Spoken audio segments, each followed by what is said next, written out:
Hi everyone, welcome to Math Majestic. आज हम करेंगे class 10th quadratic equations exercise 4.2। Exercise 4.1 हम पहले कर चुके हैं। मैं उस वीडियो का लिंक डिस्क्रिप्शन बॉक्स में डाल दूंगी। अगर आपने नहीं देखी तो आप वहां से जाकर पहले वो वीडियो देख सकते हैं। इस वीडियो में हम बात करेंगे solution of quadratic equation using factorisation. तो सबसे पहले सॉल्यूशन ऑफ क्वाड्रेटिक इक्वेशन हम किसको कहते हैं? Solution and root they are synonyms. अगर किसी इक्वेशन के आपको रूट या सॉल्यूशन फाइंड आउट करना है तो उसका मतलब क्या है? कोई भी ऐसा नंबर, ये एक आपकी क्वाड्रेटिक इक्वेशन है स्टैंडर्ड फॉर्म में, एक ऐसा नंबर जो आप यहाँ पर x की जगह पर रिप्लेस कर दें और तब भी वैल्यू आपकी जीरो ही आए, तो that means that is the root of this quadratic equation. यहाँ हमने लिया है कोई भी रियल नंबर अल्फा, वो रूट होगा इस क्वाड्रेटिक इक्वेशन का। अगर हम x की जगह पर अल्फा को पुट करें, a alpha square b alpha plus c equals to 0i, अगर ये भी वैल्यू जीरो ही आ रही है, that means alpha is the root of this equation. तो कोई भी नंबर जो इस इक्वेशन को सेटिस्फाई करता है x से रिप्लेस करने पर, तो वो इसका रूट या सॉल्यूशन कहलाता है। तो ऐसा हमने जीरोज का भी कॉन्सेप्ट पढ़ा था in the chapter polynomial chapter 2 में। जैसे ये आपकी क्वाड्रेटिक पॉलिनोमियल है तो इसकी जीरोज की हमने वहां बात की थी। तो जीरोज क्या होती हैं? जो इसको, जिसमें x की वो वैल्यू जिसको इसमें पुट करने पर इसकी वैल्यू जीरो आए, this becomes equal to zero, वो पॉलिनोमियल की जीरोज कहलाती हैं। सिमिलरली अगर हम इसी से इक्वेशन बना लें, क्वाड्रेटिक इक्वेशन इस पॉलिनोमियल से, तो वो इसका सॉल्यूशन जो आएगा उसको हम रूट बोलेंगे या सॉल्यूशन बोलेंगे। पॉलिनोमियल के केस में हम जीरो टर्म यूज करते हैं और इक्वेशंस के केस में हम रूट वर्ड यूज करते हैं। सो let's do the question number 1। Find the roots of the quadratic equation using factorization. So question 1 A part से start करते हैं। While doing the questions you will understand yourself how we will do the application of this method. तो देखिए first part में क्या दिया हुआ है, x square minus 3x minus 10 equals to 0। इसके हमें रूट्स फाइंड आउट करने हैं। तो सबसे पहले हम इसमें स्प्लिटिंग द मिडल टर्म का यूज करके जो मिडल टर्म है इसका फैक्टराइजेशन करेंगे। सो यहाँ पर मिडल टर्म है माइनस 3x। हमें माइनस 3x को ऐसे स्प्लिट करना है जिनका प्रोडक्ट आपका फर्स्ट और लास्ट टर्म के प्रोडक्ट के इक्वल आए। फर्स्ट और लास्ट टर्म का product that means X square और minus 10। First term is X square, last term is minus 10। Sign भी साथ में लेंगे। तो ऐसे दो नंबर जिनको आप ऐड या सब्ट्रैक्ट करें तो माइनस 3x आए और मल्टीप्लाई करें तो माइनस 10x स्क्वायर आए। तो we can take the numbers minus 5x plus 2x, because इन दोनों का सम जब आप करेंगे तो माइनस 3 ही आएगा और मल्टीप्लीकेशन जब करेंगे माइनस 5 और माइनस 2x का, माइनस 5x और 2x का, तो माइनस 10x स्क्वायर ही आएगा। So that means minus 3x को हम स्प्लिट करके लिख लेते हैं x square minus 5x plus 2x minus 10 equals to 0। ये हमने इसका स्प्लिट कर लिया। अब देखिए फर्स्ट टू टर्म्स और लास्ट टू टर्म्स को हम एक साथ लेंगे। फर्स्ट टू टर्म में से आप देख रहे हैं x कॉमन आ गया, यहाँ से x कॉमन तो x अंदर बच गया, यहाँ से x कॉमन तो माइनस 5 बच गया। इन दोनों में 2 कॉमन आ सकता है तो 2 कॉमन ले लेंगे, यहाँ से x बच जाएगा, 2 5 जा 10, यहाँ 5 यहाँ बच जाएगा। अब अगेन दो टर्म्स आ गई आपके पास, दोनों में x माइनस 5 कॉमन है तो x माइनस 5 को आप बाहर ले लेंगे, यहाँ से x और यहाँ से प्लस 2 आपके पास अंदर बच जाएगा। तो देखिए दो फैक्टर आ गए आपके पास, x माइनस 5 और x plus 2, that is equal to 0। अब इक्वेशन के रूट निकालने के लिए हम एक बार इसको 0 लेंगे, एक बार इसको 0 लेंगे।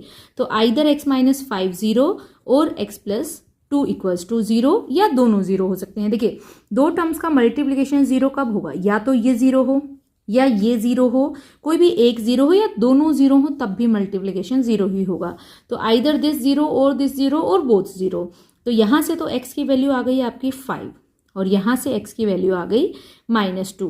इसका मतलब x 5 और x माइनस 2 दोनों ही इस इक्वेशन के आपके सॉल्यूशन हैं, रूट्स हैं। Hence x is equal to 5 and x is equal to minus 2 are roots of given equation. अब देखिए इस वाले क्वेश्चन में हम इसको वेरिफिकेशन भी कर लेते हैं, how we can verify this thing कि ये इसके रूट हैं। हम x इज इक्वल टू 5 को इसके अंदर सब्स्टिट्यूट करके देखेंगे कि इसकी वैल्यू 0 आती है या नहीं। Similarly x is equal to minus 2 को पुट करके देखेंगे। तो इक्वेशन थी आपकी x square minus 3x minus 10 equals to 0। जब x को 5 पुट करेंगे तो ये क्या बन जाएगा, 5 square 25 minus 3 into 5 15 minus 10 equals to, ये कितना आ गया देखिए, 25 माइनस 15 10, 10 माइनस 10 0, तो वेरीफाई हो गया। Similarly x square minus 3x minus 10 में जब आप x की वैल्यू -2 पुट करेंगे तो -2 स्क्वायर, ये भी -2, हमने जहाँ जहाँ x था वहाँ वहाँ -2 पुट कर दिया। -2 का square positive 4, minus minus plus, 3 2 ज़ा 6 minus 10, 10 minus 10 it will also become 0। That means left side और राइट साइड दोनों में ही वैल्यू आपकी 0 आ गई।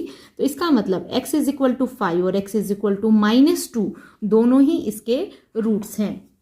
तो क्योंकि इक्वेशन क्वाड्रेटिक है तो हमने पॉलिनोमियल चैप्टर में भी पढ़ा था, अगर पॉलिनोमियल क्वाड्रेटिक है तो उसके 2 ही रूट होंगे, क्यूबिक है तो 3 रूट होंगे। सिमिलरली इक्वेशन क्वाड्रेटिक है तो इसके 2 रूट होंगे। अब ये 2 रूट आपके एक जैसे भी हो सकते हैं, आइडेंटिकल रूट्स भी हो सकते हैं, दोनों डिफरेंट रूट भी हो सकते हैं, या 0 भी हो सकते हैं, और ऐसा भी हो सकता है रूट एग्जिस्ट ही ना करें। तो different cases we will find here also. Let's do the second part now. तो देखिए सेकेंड पार्ट के अंदर क्या है, 2x square plus x minus 6 equal to 0। तो इसका मतलब मिडल टर्म जो है वो है x, यहाँ 1x यू कैन से। तो हमें 1x का ऐसा पार्टीशन करना है कि उसका प्रोडक्ट आपका जो आएगा वो 2x स्क्वायर और -6, दैट मीन्स -12x स्क्वायर के इक्वल आए, फर्स्ट और लास्ट टर्म के प्रोडक्ट के इक्वल। तो we can write it 4x minus 3x, because 4x minus 3x is equal to x, और दोनों का अगर आप मल्टीप्लीकेशन करेंगे तो 4 3 ज़ा 12 x स्क्वायर और माइनस का ही आएगा। तो we can write this multiplication of 4x and minus 3x, that we will get the same. तो इसका मतलब x को आप क्या लिख लेंगे, 4x minus 3x। So split कर दिया हमने। नाउ फर्स्ट 2 और लास्ट 2 टर्म्स को हम एक साथ ले लेंगे। इन दोनों में आप देखेंगे 2 और x दोनों कॉमन आ सकते हैं, तो यहाँ से आपके पास ओनली x बच जाएगा। यहाँ से 2x कॉमन लिया तो सिर्फ 2 बचेगा अंदर, क्योंकि x तो बाहर आ गया। अब इन दोनों में -3 कॉमन ले सकते हैं, यहाँ से x बचेगा। अब जब क्योंकि माइनस कॉमन लिया है तो अंदर प्लस हो जाएगा, 3 2 ज़ा 6। नाउ अब इन दोनों में x प्लस टू दोनों टर्म्स के पास है, तो हम इसको फिर से कॉमन ले लेंगे। यहाँ से 2x माइनस 3 बच जाएगा। तो 2 फैक्टर बन गए हमारे पास। एक बार हम x प्लस 2 को इक्वल टू 0 पुट करेंगे, एक बार 2x माइनस 3 को 0। तो यहाँ से x की वैल्यू आ गई -2, और यहाँ से x की वैल्यू आ जाएगी 2x इज इक्वल टू 3, तो x आ जाएगा 3/2। तो these are two the roots of this given equation. तो इसको भी आप वेरीफाई करके दिखा सकते हैं, अगर एग्जाम में पूछा जाता है वेरीफाई करने के लिए, तो आप इन दोनों की वैल्यूज में सब्स्टिट्यूट करके इसको वेरीफाई करके भी दिखा सकते हैं। Now we will move to the third part. Third part is given, इसमें दिया हुआ है √2x square plus 7x plus 5√2 equals to 0। अब देखिए 7x मिडल टर्म है, इसको हमें स्प्लिट करना है 7x को। ऐसे 2 पार्ट्स करने हैं जिनका मल्टीप्लिकेशन फर्स्ट और लास्ट के इक्वल आए। फर्स्ट पार्ट है √2x स्क्वायर, लास्ट पार्ट है 5√2। इन दोनों का मल्टीप्लिकेशन अगर आप करेंगे, √2 बन जाएगा 2, 5 multiply 2 multiply x square, that means 10x square. तो ऐसे 2 फैक्टर हमें करने हैं जिनका सम 7x आए और मल्टीप्लिकेशन 10x स्क्वायर आए। तो बहुत सिंपल सा है, 5x और 2x हम 2 फैक्टर कर सकते हैं, या आप 2x और 5x भी लिख सकते हो इसको, that will also be 7x। तो इन दोनों का मल्टीप्लिकेशन करेंगे तो 10x स्क्वायर आएगा। रूट देखते ही घबराना नहीं है आपने। अब देखिए 7x को हमने स्प्लिट किया तो 2x प्लस 5x लिखेंगे हम, क्योंकि यहाँ से देखने से पता चल रहा है इन दोनों में √2 कॉमन आ जाएगा। अगर आपने 5 लिख दिया तो मुश्किल होगी फिर आपको सॉल्व करने में। नाउ अब देखिए √2 यहाँ है और ये 2 है। 2 क्या होता है आपका, 2 जो होता है वो √2 का स्क्वायर होता है, √2 मल्टीप्लाई √2। तो इसका मतलब इसमें 2 टाइम्स √2 है, तो एक बार √2 को अगर आप कॉमन ले लेंगे और साथ में x भी कॉमन ले लेंगे तो इस टर्म में से तो आपके पास x बच जाएगा, और इस टर्म में से क्या बचेगा, 2 यहाँ था, हमने √2 लिया है, और 2 हमारा क्या होता है 2 बार √2, एक बार √2 अंदर बच जाएगा इसका मतलब, और x भी हमने बाहर ले लिया तो सिर्फ √2 बच जाएगा। इन दोनों में 5 कॉमन है, x प्लस √2 यहाँ से भी आ गया। देखिए ये जो बचता है ना अंदर हमेशा ये सेम होना चाहिए आपका, x plus root two again दोनों में से कॉमन आ गया, यहाँ से रूट टू एक्स बच गया प्लस 5। सो दो फैक्टर आपके पास ये दो बन जाएंगे। तो एक बार जब आप इसको इक्वेट करेंगे एक्स प्लस रूट टू को 0, एक बार रूट टू एक्स प्लस 5 को 0, तो यहाँ से एक्स की वैल्यू आ गई माइनस रूट टू, और यहाँ से माइनस 5 और रूट टू से जब हम डिवाइड करेंगे तो ये आ गई। आप इसको रेशनलाइज करके भी लिख सकते हो या एज इट इज़ भी आंसर छोड़ सकते हैं। तो ये क्या बन जाएगा आपका माइनस 5 रूट टू, और ये root two multiply root two will become 2। तो ये आपके पास माइनस 5/2 रूट 2 ये आपका आंसर आ गया। यहाँ से एक रूट ये आ गया, आप चाहे तो ऐसे भी छोड़ सकते थे माइनस 5/√2 करके, और एक ये आ गया। कोई भी वैल्यू आप अंदर पुट करेंगे इस इक्वेशन में तो आपके पास इक्वेशन सेटिस्फाई हो जाएगी। That means these are the roots of the given equation. So let's do the next part 4। 2x² minus x plus 1/8 equals to 0। इस पार्ट में क्या दिया हुआ है, 2x² माइनस एक्स प्लस 1/8। अब देखिए यहाँ पर रेशनल नंबर दिया हुआ है, तो पहले हम इसको सिंप्लीफाई कर लेते हैं। Let's take it LCM as 8। तो ये बन जाएगा 16x² minus 8x plus 1 equals to 0। और जब इसको क्रॉस मल्टीप्लाई करेंगे 8 को 0 से, तो उधर जाके ये भी 0 ही हो जाएगा, प्लस 1 इक्वल्स टू 0। तो ये आपके पास क्वाड्रेटिक इक्वेशन बन गई। अब इसको उसी प्रोसेस से सॉल्व करेंगे। सेंट्रल टर्म है माइनस 8x, तो अब आपको इसको स्प्लिट करना है दो पार्ट्स में, सच दैट प्रोडक्ट किसके इक्वल आए, फर्स्ट और थर्ड। फर्स्ट है 16x², थर्ड है 1, तो दोनों का मल्टीप्लिकेशन जो आए वो 16x² आए। सो माइनस 8x के ऐसे दो पार्ट जिनका मल्टीप्लिकेशन आपका 16x² आए। सो माइनस 4x और minus 4x, their sum will be minus 8x and then multiplication will be minus will become plus minus 4x और minus 4x का multiplication प्लस 16x² ही आएगा। दैट मीन्स इसको हम split कर लेंगे, minus 4x plus 1 equals to 0। First two part और last two part को एक साथ लेंगे। इन दोनों में आप देखेंगे 4x कॉमन आ सकता है, यहाँ से 4 4 जा 16 और 1 टाइम x बच जाएगा। ये पूरा ही कॉमन आ गया है तो 1 बचेगा। अब इन दोनों में से आप देखेंगे हमारे पास यहाँ भी यही है, बस साइन का डिफरेंस है, तो हम इसमें से -1 कॉमन ले लेते हैं सेकंड पार्ट में से। तो ये पॉजिटिव 4x हो जाएगा, और जब इसमें से माइनस कॉमन लेंगे तो ये भी माइनस का 1 बच जाएगा। तो एक तो बच गया 4x - 1, दूसरा ये वाला 4x - 1। अब आप देख रहे होंगे कि दोनों ही फैक्टर जो बने हैं वो 4x - 1 और 4x - 1 बने हैं, दैट आर सेम। तो इसका मतलब जब आप इनको दोनों को एक एक बार इक्वल टू 0 पुट करेंगे तो आपके पास आंसर तो सेम ही आएगा, 1/4, यहाँ से भी 1/4। इसका मतलब क्या हुआ कि इस क्वाड्रेटिक इक्वेशन के आइडेंटिकल यानी कि सेम रूट्स हैं। दो रूट तो हैं बट दोनों आइडेंटिकल रूट्स हैं, सेम रूट्स हैं। जैसे मैंने अभी थोड़ी देर पहले आपको बताया था, ऐसा भी हो सकता है कि किसी के रूट एग्जिस्ट ही ना करें, रूट अलग अलग भी आ सकते हैं और रूट सेम भी आ सकते हैं, तीनों केसेस पॉसिबल हैं।